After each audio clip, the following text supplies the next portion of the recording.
Welcome to the Juice Box with Juice Springsteen, covering the week that was in professional wrestling.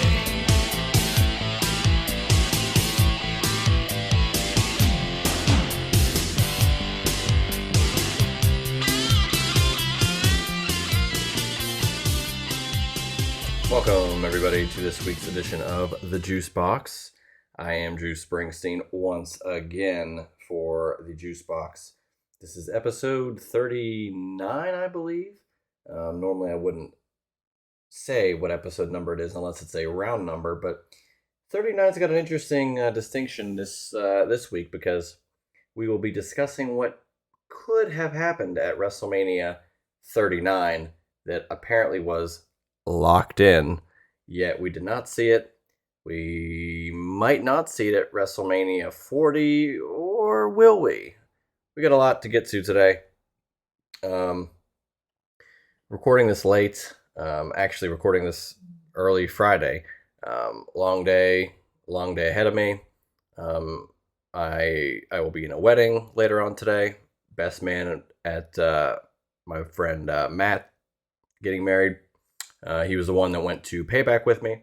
He was the one who didn't believe that I bought WrestleMania 21, and that's how we became friends. So that's going to be later today. So I'm up off some coffee, and here we are for the late night edition of the Juice Box. Now, of course, it's going to be released at the normal time, but yeah. Let's get into the basics, as always, on Twitter or X, at JuicySteen.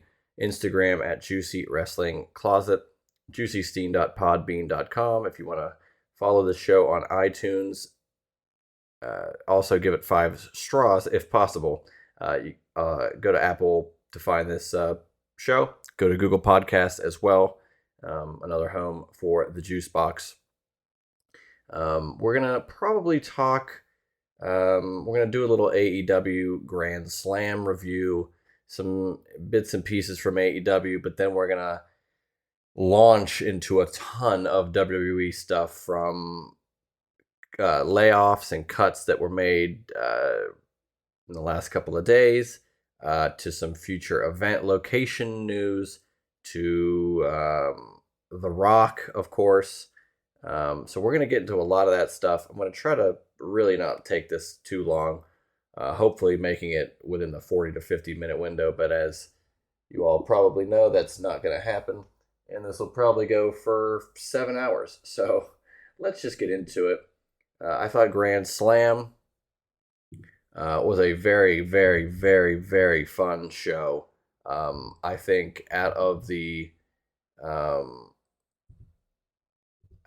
don't know, AEW kind of says that Grand Slam is the biggest Dynamite of the year, and I agree with that. I know that there are some, they knew, like the Dynamite 100s and the New Year's Slam or whatever they do with that. Like, those are always fun. But I tend to agree that the Dynamite Grand Slam is the biggest Dynamite of the year. And I thought this one delivered as well. There weren't any crazy debuts. Saraya was last year. They always kind of pull out the stops for a show like this. But that didn't happen. Yet what did happen was a lot of great wrestling. Eddie Kingston finally overcame Claudio Castagnoli, won the Ring of Honor World title, which is really cool to see, especially in New York, where he is beloved, hometown boy. Fun opener. Crowd was electric, hot all night. They had just had the U.S. Open there a couple of weeks ago, and now they're getting Dynamite Grand Slam, which is awesome. So I thought that was good. Don't know what that means for Claudio going forward, although I'm happy that he's not really, and this is not a slight at the title or Eddie now that he's champion, but Claudio now is not saddled by being Ring of Honor World Champion. He can go and do other things, which is nice. Yeah, so I thought that was a good match, good show of respect afterwards, of course. Let's get into the next portion, which Um, Chris Jericho, Sammy Guevara. You know, everybody likes to, and rightfully so, and again, including me. I'm not the outlier here. Uh, Refer to WWE, refer to the Bloodline specifically, certain storylines as cinema. And I think that's fine, but I do think that a lot of fans tend to just latch on to terms and everything's a banger, everything's cinema, but it can't all be cinema, it can't all be bangers, it can't always be the highest level of everything all the time. AEW, I would say, doesn't really get distinctions of quote unquote cinematic wrestling. But when you got legacy stars such as Chris Jericho in the mix, who have a long standing history and have had great moments that you can call back to or refer to, or, reference a little bit, it works. Chris Jericho defeats Sammy Guevara. Sammy, the whole story was I have to beat Chris to get out of the spotlight of Chris, uh, or the shadow of Chris, rather. Sammy goes for a shooting star press, but eats a code breaker out of midair, which was fantastic. After the match, though, they shake hands. It looks like everything's great. And then Sammy low blows Jericho. Jericho goes to his knees, and Sammy face washes Jericho to the mat. Shot for shot remake, if we're going to talk cinema terms, of WrestleMania 19 in Seattle at Safeco Field. Jericho and Shawn Michaels. Great match. And after the match, Jericho turns on Shawn. Same type of face wash, the mannerisms, the low blow that turned into him being on the knees and just kind of laying on Jericho or on Sammy. It was very well done. 20 years ago as well, which I thought was the coolest part, is that it's a 20-year anniversary of WrestleMania 19.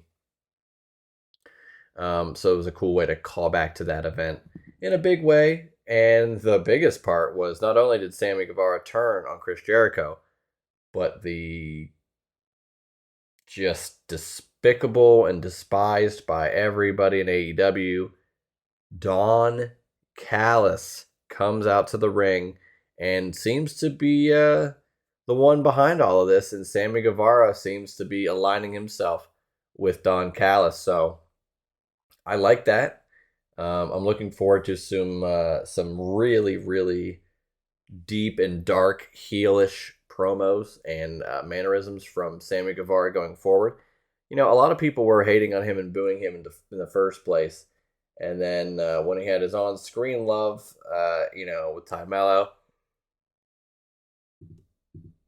a lot of the same hatred was there as well. Then she's going to have a child, and he's not, I wouldn't say the lackey of Chris Jericho, but he's definitely still more of his friend than not. And now we get where the split happens, and now we get to see some straight up heel Sammy Guevara. So I'm here for it. Looking forward to that. Rey Fenix defeats Jon Moxley for the AEW International title. Now, this was a shoot, for better or worse. Early on, Fenix hit Mox with a tope, like a flip from the ramp. We'll get to the ramp later, Adam Cole. Flip off the ramp to Mox, and it looked like Mox kind of landed awkwardly, and Rey Fenix landed on top of Mox and kind of sandwiched Mox from him and the hard mats on the outside. Mox definitely looked dazed, if not concussed, after that.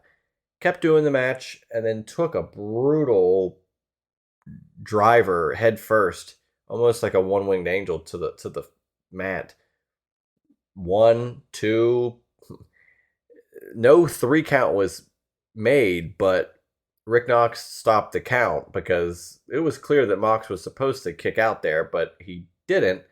And not the best move then by Rick Knox, who does have a history of not ignoring, but not really being attentive to somebody being laid out in the middle of the ring, legit as a shoot, knocked out. I want to say it was Alex Reynolds maybe back in Daly's place where that happened, where the match just kept going. But instead of just calling off the match and calling the audible of a TKO, they decide, let's run back the move and hit Mox with the same move on his head again and count the pin. Mox apparently went to a medical facility, but was walking around fine after the fact. Definitely seemed like a concussion.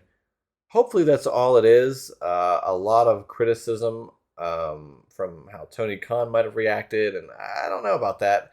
I think that they had ideas of how he was going to be treated and how it was going and how, it wasn't a major deal. And, they knew what we didn't know. So I don't think it's very fair to critique those who probably knew the extent of the injury that Mox endured there. But damn, Mox is always taking tough bumps. He's always, really, really in the nitty gritty of taking the harshest of harsh bumps. He bleeds almost every match. Now, this match he didn't, but he took a hell of a bump. And now is no longer international champion. Saraya defeated Toni Storm by pinfall. I must say, even if Toni Storm doesn't win the AEW title again, although I think she will, this new, starlet 50s Marilyn Monroe bombshell thing is working. Black and white presentation when she comes to the ring. I love everything about her character, but she didn't win. I thought the near fall, the false finish of Storm kissing Saraya and then almost turning that into a pinfall. What? It did. It just was a 2 count. I thought that was a great false finish. Crowd was on their feet for that. So Toni Storm does not win. Saraya retains. But I really enjoyed the match, and I think that going forward, there's a lot for Toni Storm in a positive way to look forward to. And then, of course, main event, MJF, Samoa Joe. MJF wins by technical submission, which you read that and you go, I don't know about that. But, with this and that and Adam Cole coming out and all these different things happening, MJF had a rope that was tied around Samoa Joe, but he concealed it with his underarm, his elbow, as he looked like he was holding a chin lock in, but he was really choking Joe out with the rope or whatever it was, cord, what have you, chain. And he wins and retains the AEW title.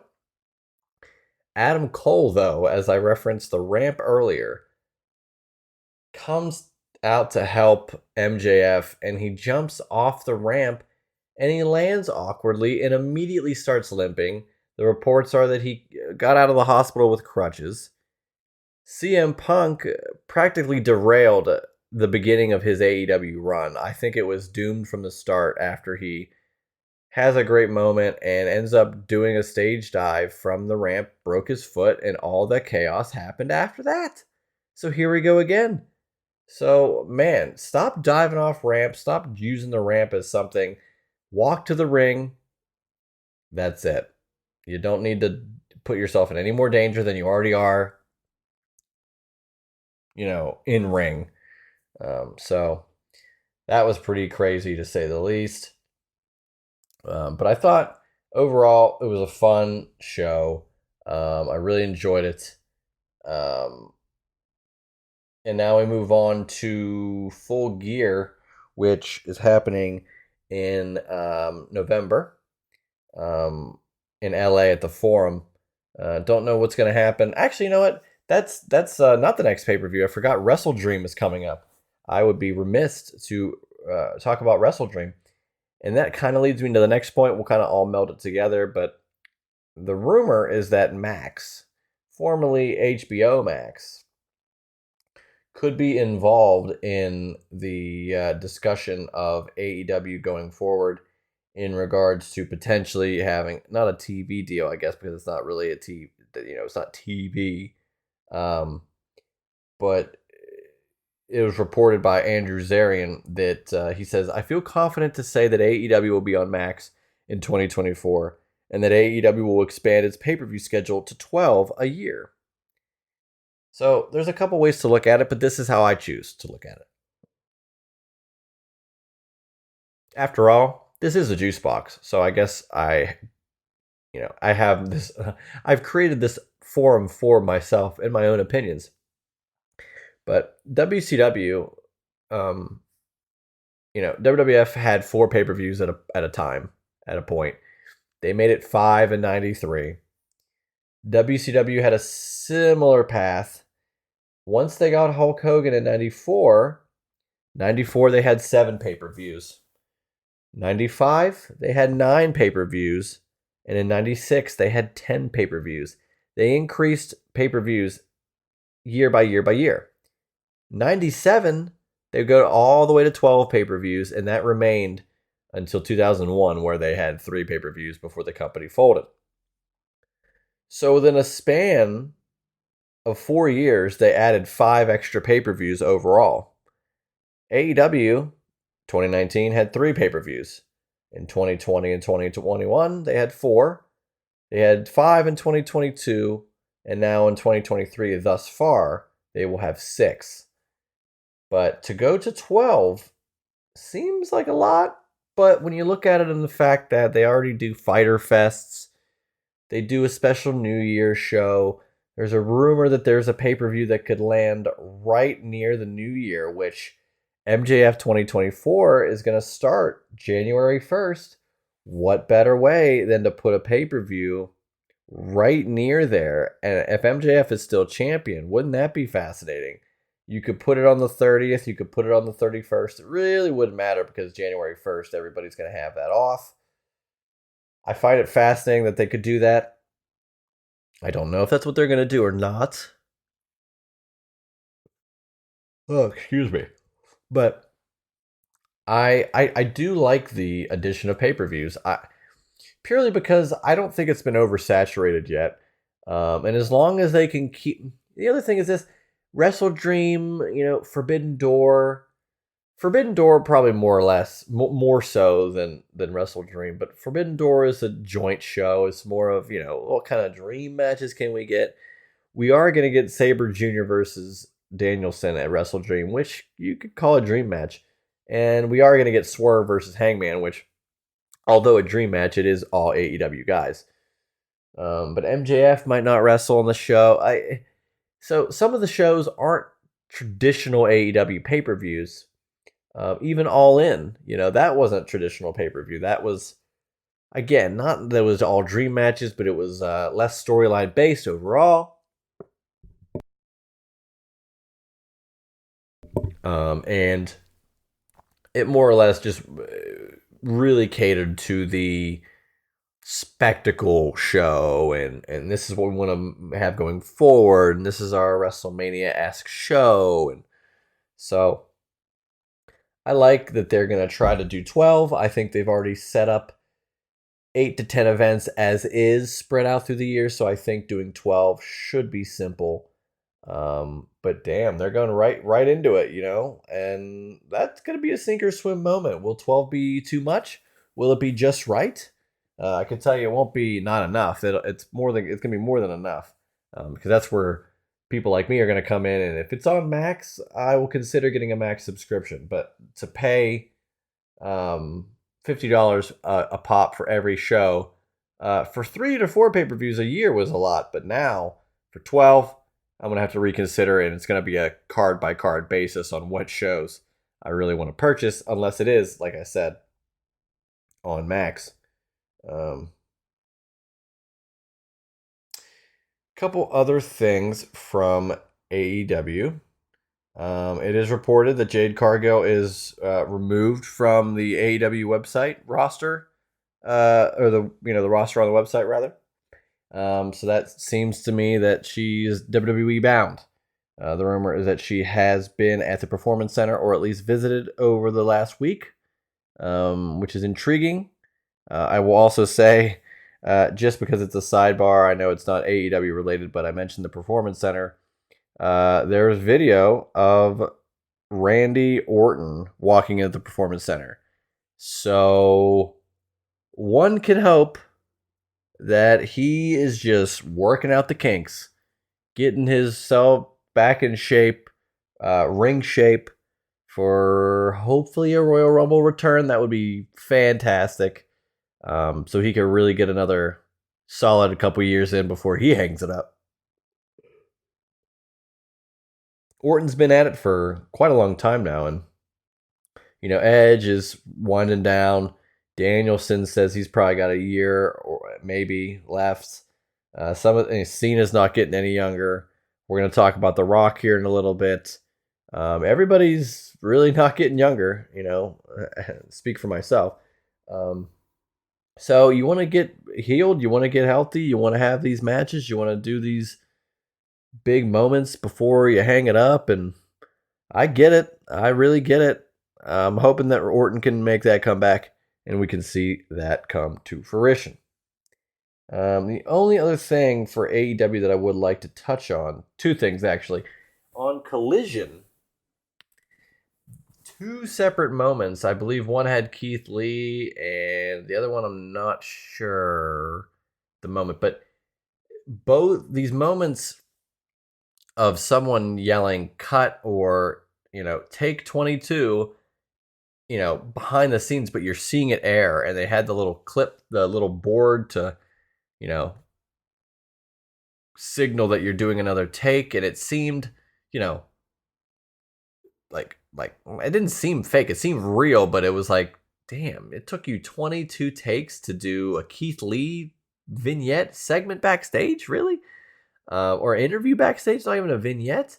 But then it happened again, and it wasn't as egregious as the first one. So either they meant to do it, and this is leading up to something we'll find out on Collision this Saturday, or it was an actual botch the first time, and they decided, let's try to act like we planned on this and do something later with it. So we'll find out on Saturday.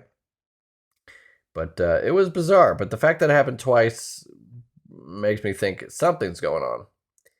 The other thing from AEW that I'd like to bring up, now, it is something that it's not that I didn't notice it, but I really didn't take it as what this really is. At All In, Punk has the match with Joe, retains the real AEW World title. Punk probably knows that he's about to get into some sort of altercation with Jack Perry, which he did. But as he's leaving the arena from the ramp, he has his belt slunked over his left shoulder, facing the crowd on his back, and he puts up with his other hand a 1. Damn it, did I not see this? Or did I not realize? CM Punk was pulling a Bret Hart, potentially. Hear me out. CM Punk had the belt over his left shoulder and had a 1 in the air. What happened at WrestleMania this past year? What happens at most events that Roman Reigns ends the night with? The WWE Undisputed Universal title on his left shoulder as he's walking out with one finger held in the air. So if I want to take this conspiracy theory to the next level, what did Bret Hart do? What did Bret Hart signal after the Montreal Screwjob occurred and he knew that he thought greener pastures, WCW, were ahead? He took his hand, he motioned and drew in the air WCW. And he was WCW bound. So was CM Punk, who knew potentially what was going to happen, paying homage to Roman Reigns? Or knowing what could happen, did he predict and call his shot for his future by saying, I'm going to where this guy does this. I want to mimic what he's doing. I'm going to show you where I want to go. Survivor Series is in Chicago, 2 months away, and Punk also, during his commentary for an MMA show, said, "Hey, I got a couple months to talk. I have a couple months free." He also said, "What do you guys want to talk about?" How many other things does he have to say to make it seem like he could be going to WWE? Now, programming note, next week, we won't be doing the Wrestle Dream prediction show, I don't believe.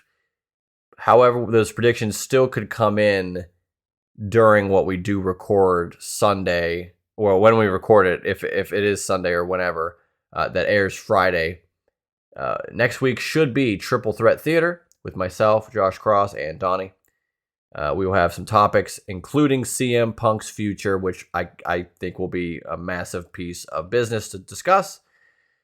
So we'll get into more of the CM Punk of it all then next week. Now, if we decide to, depending on when we actually record Triple Threat Theater Volume 3, we could sprinkle in some Wrestle Dream predictions, but I doubt the card's going to line up to where,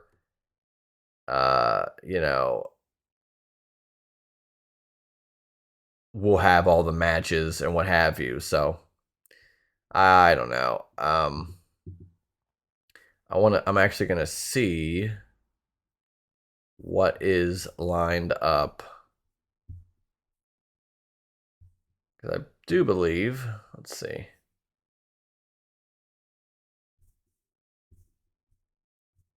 Sorry for all the dead air, but I just want to make sure.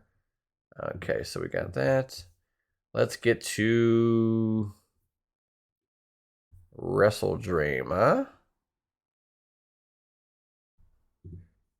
Because this is the other thing. I'm now looking at all these other episodes, or episodes of Dynamite that you could potentially turn into pay-per-views. Fight for the Fallen, Blood and Guts could absolutely be a pay-per-view. Fyter Fest, New Year's Smash, St. Patrick's Day Slam, Winter is Coming, Road Rager, Grand Slam. Grand Slam won't be a pay-per-view, but yeah, a lot of interesting things. Wrestle Dream right now has 4 matches. They might announce 2 or 3 more, so unless they announce those by the weekend, which I'm not going to rule out, but so I doubt we'll get Wrestle Dream predictions, but yeah, Triple Threat Theater should be next week, and that will be a lot of CM Punk talk, so that should be fun to discuss. But yeah, AEW, a lot of interesting stuff going on. A couple pay-per-views coming up here soon in October and November, and who knows what 2024 is going to bring in that regard. Whether they're going to be 12 pay-per-views or less, we'll find out. But let's get to the WWE side of it all. Try to do this quicker than not. A lot of interesting stuff, though. Let's do the unfortunate news, which is the crazy amount of roster cuts and releases that WWE had today. Normally it's a spring cleaning type thing, but this was not the case, as it is September. I'm going to read you all the names, and I really am only going to comment on some of the names because some of them I just don't really know who they are, quite frankly, or if they've not done much to really go forth. Dana Brooke, damn, she's had quite a decent run, I would say, overall in WWE.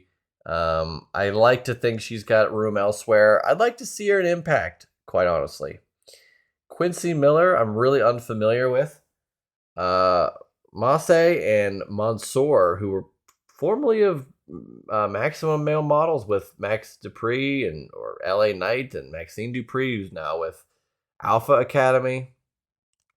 That's unfortunate. I hope they can maybe take that type of gimmick somewhere else, but you know how WWE likes to nail those things down.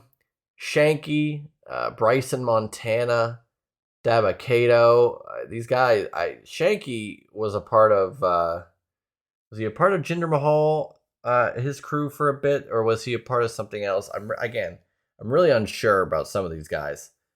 Rick Boogs, which really surprised me. Incredible amount of talent. He could host WrestleMania every year, and I wouldn't be disappointed. He's got a future somewhere. Impact is also another spot I'd like to see him.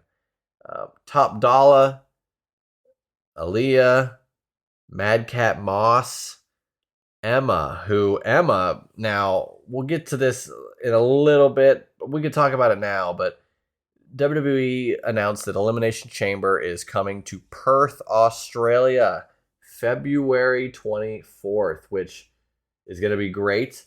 I'm sure it'll be a 8 a.m. start for the East Coast, so that's going to suck for people like me.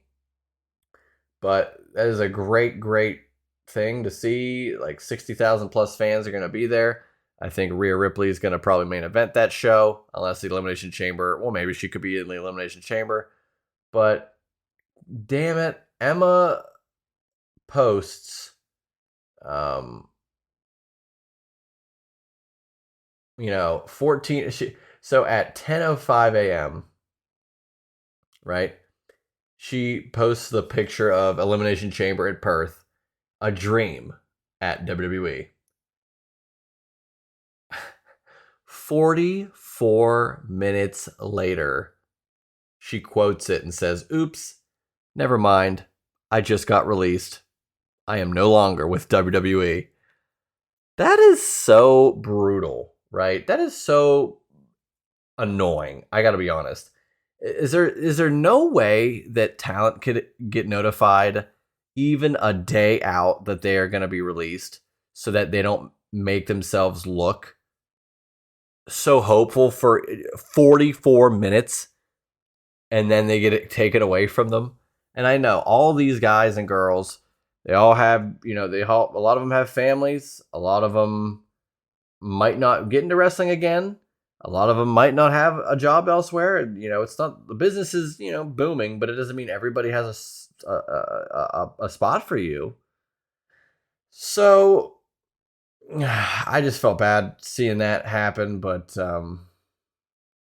Emma, Mustafa Ali. Now this is another one that he was slated to face Dom Mysterio for the North American title at No Mercy, I think in Sacramento, like next week in NXT. Don't know what that's going to be. Don't know what that's going to look like now. But he's got some talent. I would like to see Ali in AEW. I think he can really, really make a difference there. Elias, similar. I think he can make an impact somewhere, and maybe not impact, but maybe in AEW. Although it's so hard for me to believe that they didn't have anything for him whenever his name was Elias. His gimmick was saying WWE means walk with Elias. Like, it was a perfect utilization and synchronization of his name, the acronym that the company that he works for, which is all about branding. It's like a brand company instead of a wrestling company. It's a brand company, a TV company, and then a wrestling company third. So that's crazy. Shelton Benjamin, which he had been around for a while. He's been wrestling for quite a long time, and it's not that I'm surprised, but he had a run with the Hurt Business, and it's unfortunate that they couldn't revive that group or put it back together, and it seems like Bobby Lashley's with the Street Profits now, but that's unfortunate for Shelton Benjamin, a legend in the business, and I wouldn't mind seeing him show up in Impact. And then the big one, to me, Dolph Ziggler. Man. Dolph Ziggler, who I would say outside of Seth Rollins cashing in the Money in the Bank at WrestleMania 31 to make it a triple threat and win the world title, Dolph Ziggler had the greatest Money in the Bank cash in of all time. I'm going to give you his stats here real quick. He won Money in the Bank. He was a 4-time tag team champion, 2-time United States champion, 6-time Intercontinental champion. He recently won the NXT championship, 2-time World Heavyweight champion, and he has 1,554 TV matches for WWE over the 19 years he was involved with WWE, which is the third most in WWE history. Think about that for a second. Dolph Ziggler has the third most televised matches in WWE history. That is amazing.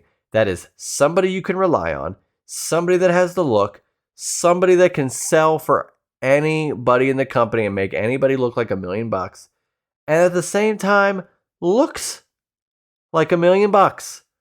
And wherever Dolph Ziggler goes, I think it's going to be great. I think it's going to be worth it for him. It'll be worth it for the company he goes to. And I'm looking forward to seeing where he goes. I don't know if that's AEW. I don't know if it's Impact. I got to be honest, I don't even know if it's necessarily wrestling. He loves stand-up comedy. He does stand-up comedy. He's really good at stand-up comedy. But I can imagine him wanting to further his career in that regard and hone in on that skill and become a full-time comic. That would be dope. I think he's strong at it, and I think he'd be good at it full-time. That's not to say he couldn't still be shredded and do some wrestling, but if that's not what he wants to do, then that's it. But man, all in one day, they announced that Perth gets Elimination Chamber. Now, I've been a big proponent, especially on this show, and vocally on Twitter, that the international PLEs under Triple H have been stellar. Clash at the Castle, the Saudi shows recently, Money in the Bank in London, Elimination Chamber in Montreal, even. That, some of these shows really, really, and then of course Backlash in Puerto Rico, really, really benefit from having the crowds that don't normally get WWE very often, especially not a PLE like that. So Elimination Chamber coming is really huge. So that got announced. So Elimination Chamber in Perth got announced.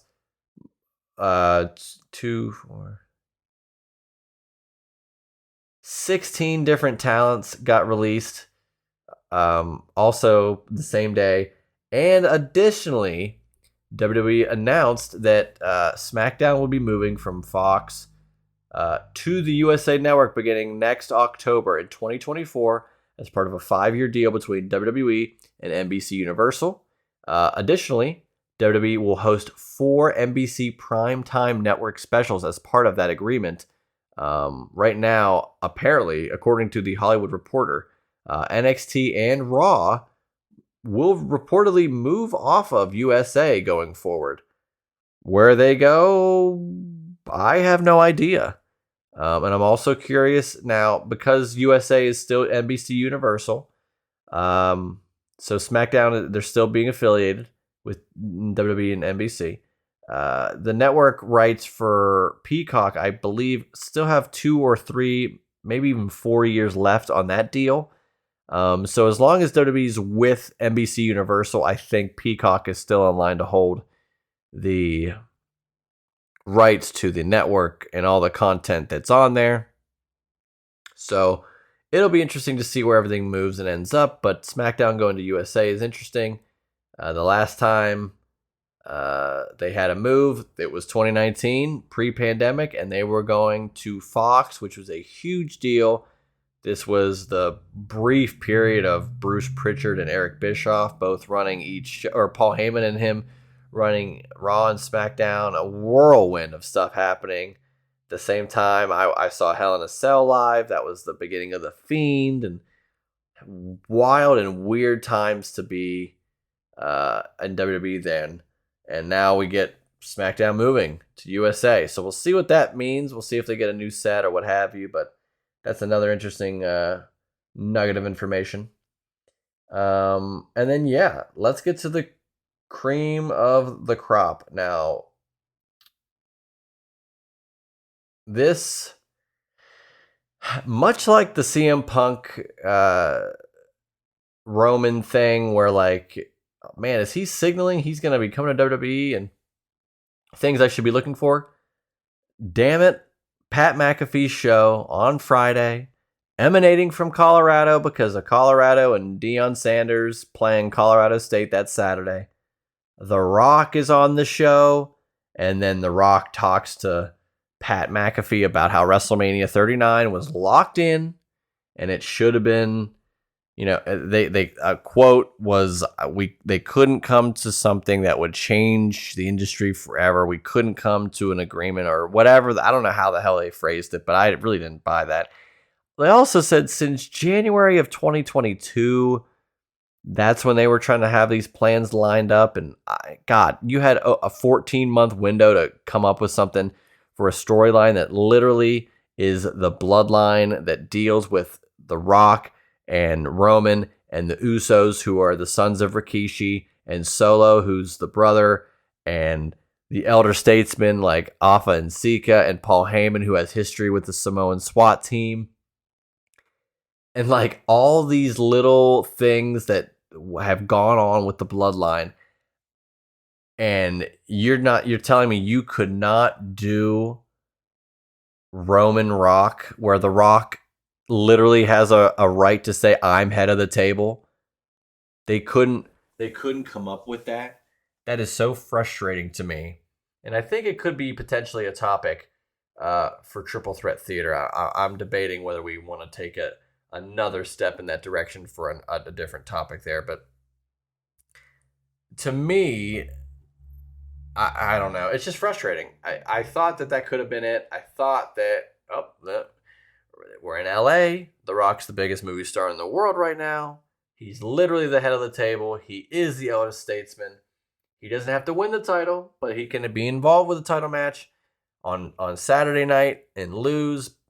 Rock shows up on Saturday night, so then you get the crowd going home happy regardless because you got to see The Rock at WrestleMania.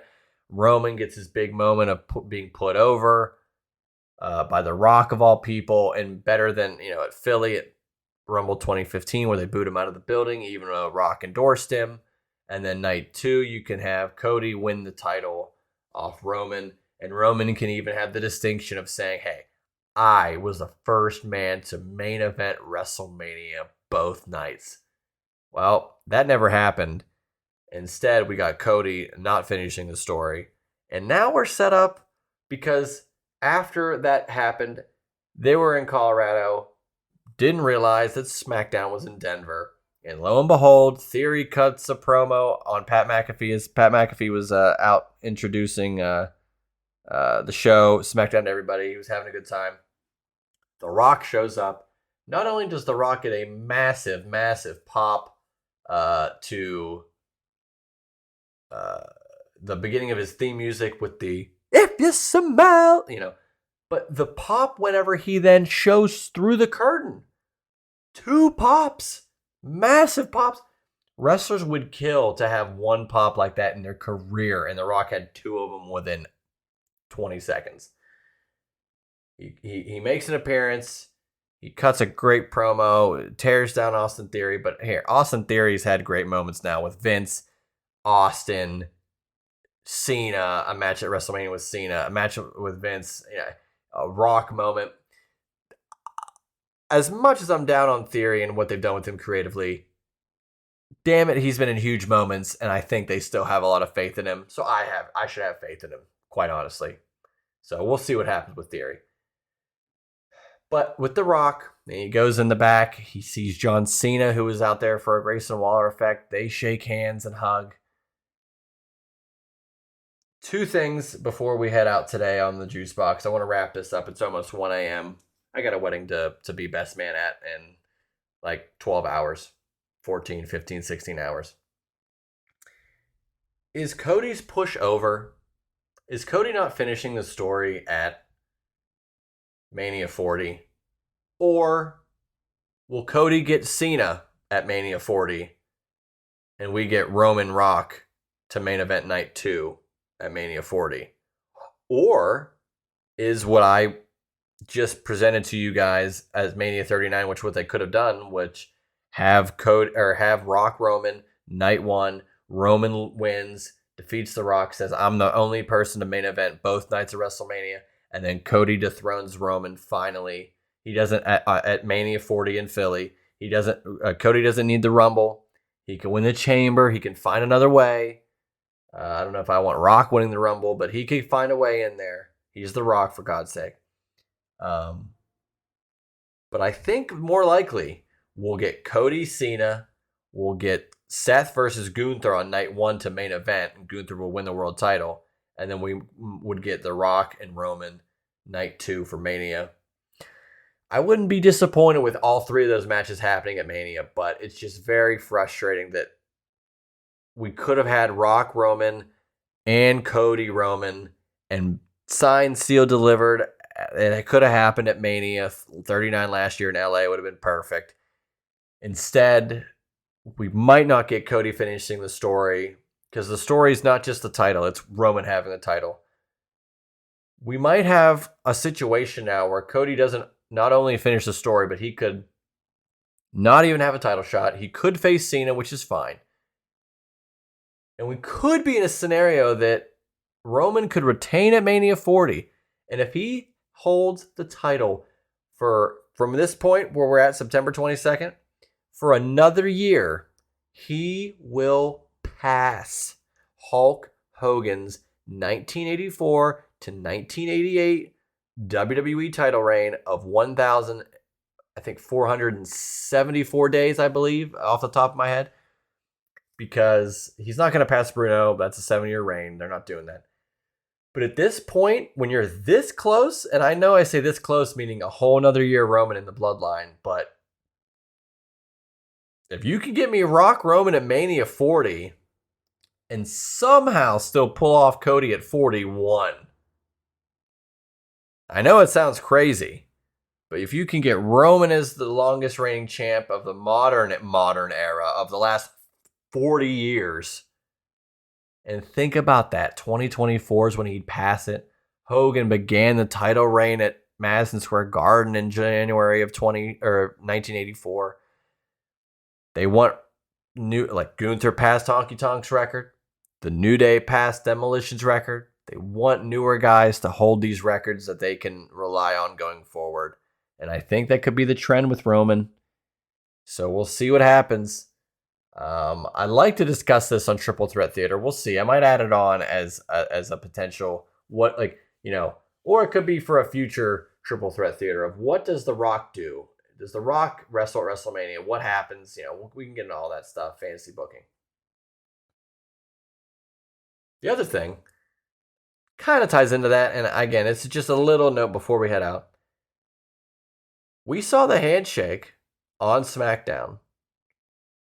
I know that I would be, but for you out there, all, 15 of you, potentially, or more, listening to this show, would you want to see Rock Cena 3?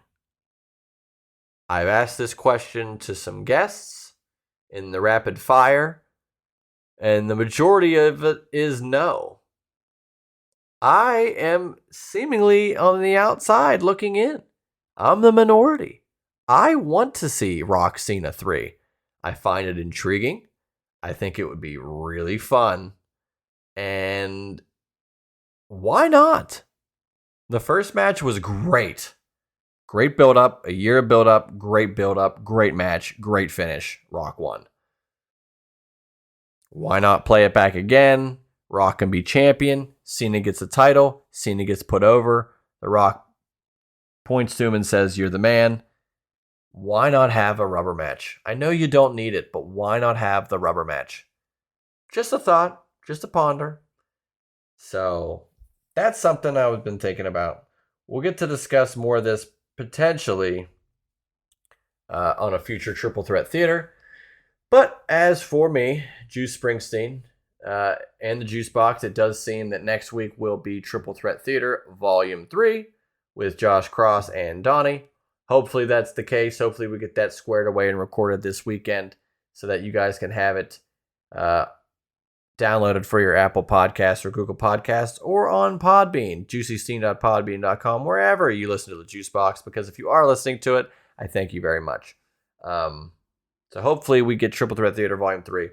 And we'll discuss CM Punk and some fantasy booking and some Hall of Fame talk. Got a fun little lineup lined up for you. But yeah, hopefully we can touch on The Rock and some future stuff, maybe at a later date, because I do think that there's a lot of meat on the bone there as well. But this has been the Juice Box this week. Won't be an hour, but it's going to be just in the 50-minute range here. As always, follow me on Twitter, at JuicySteen, at Juicy Wrestling Closet on Instagram, juicysteen.podbean.com. Find the Juice Box on Google Podcasts. Search the Juice Box on Apple Podcasts. Go to iTunes and please rate and review this show. Just give it 5 straws. Really means a lot if you could put that in and help me out. So, and help this show out, really. And because I was discussing this with some of the guys at Payback. Donnie even specifically was like, thank you for doing the show. I say thank you guys for letting me have this show. Like, the show is by a fan for the fans, and I have fans on here all the time, for whether it's Eisenberg for predictions or LeBar for predictions or Donnie and Josh for some triple threat theater or any potential new stuff that I'd like to be doing with this show. It's really for the fans by a fan. I'm just a fan who likes talking about wrestling, and my opinions only go so far, but that's why I like talking to other fans and getting everybody's opinion, because we can all talk about it because we all love it. So really appreciate you guys for the Juice Box, because it's everybody's Juice Box to throw a straw in. So this has been this week's edition of the Juice Box. Hopefully this wedding goes well. Looking forward to reporting on what happened next week. Should be one hell of a wedding. So good luck to Matt and Casey and all their future endeavors.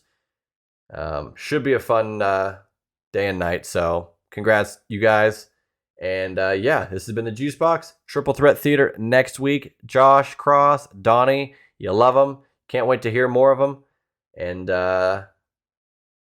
tune in next week for another great rendition of